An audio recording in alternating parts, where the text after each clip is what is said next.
With all three.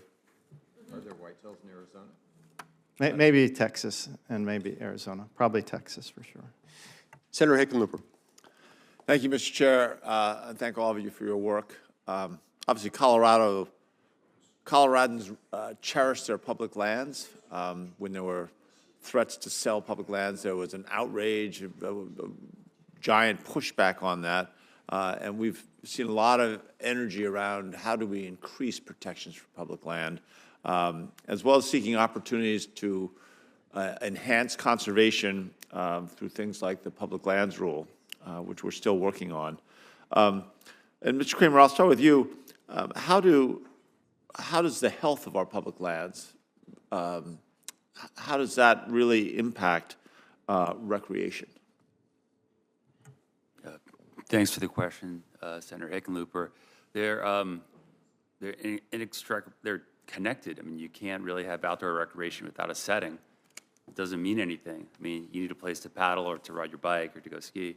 So the setting, the place, is like foundational for these pursuits to take place. And then for how these places are meaningful to individuals, how they contribute to local economies and the broader outdoor recreation industry, like places essential. Yeah, well, and we've seen that the value of outdoor recreation across the West is crazy. I mean, it's $17 billion just in Colorado. And across the West, just on BLM lands, we see somewhere $6-7 billion. These are enormous sums these are annualized numbers. Mr. Sheehan, I wanted to ask you also just your take on FLPMA and how it helps provide a framework for conservation on our public lands. Are there some common sense ways we can make that work better? Yeah, I think, as we look at all the values, thank you, Senator Hickenlooper, for that question. Wildlife don't have much of a voice for themselves, so we have to look out for them. But I think what's critical is that let's identify the areas that are most important and make sure we protect those. But we may not need to protect at a high level every inch of publicly managed lands to help protect the wildlife that rely on those landscapes. So I think it just, through any of these planning processes or any of the work that happens within the planning processes once they're implemented, we need to use the best current knowledge, best information, and make sure that we give this wildlife an opportunity to persist in the efforts that we undertake. So, yeah, thank you. Give them at least a fair shot. I spent I did 7 hunts when I was governor up in Lander, Wyoming, for the one-shot antelope hunt, which is always for those of us that aren't terribly good shots, it was always a struggle because you only get one shot. But we did my last year. Governor Matt Mee was sadly disappointed when our team won the whole shebang. Let me go back, Mr. Kenna. Congress amended FLPMA in 2018 to require BLM to issue regulations for transmission rights of way.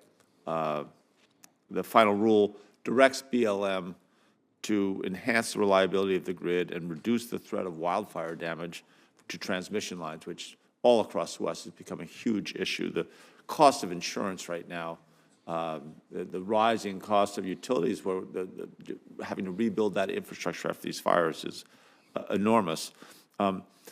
As wildfire risk is such a major priority, and we've got a bill, Fix Our Forest Act, which I think will help reduce fire risks in transmission corridors and in high-risk areas more broadly.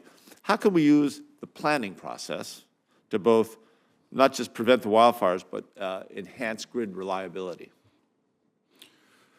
Interesting question, Senator. Thank you for that.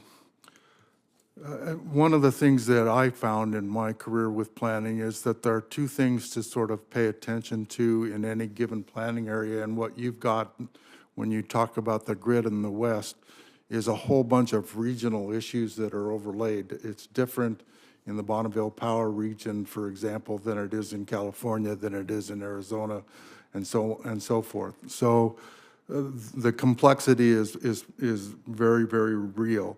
But the things that I concentrate on is what do you need to do in terms of the speed of trust?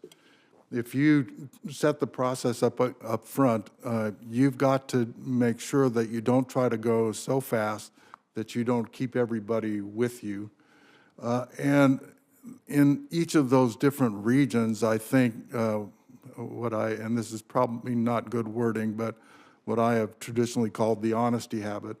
Different areas have different capacity to tackle things like the wildlife trends that we heard discussed earlier, where you see wildlife is declining. So what is our issue here? Or the fire with transmission issue, same thing. You have to be able to directly address the issue forthrightly and honestly with a whole range of constituencies. And when you're talking about a west-wide grid, that's a very complex undertaking. All right, I appreciate that. Thank you all. I yield back to the chair. Thank you very much,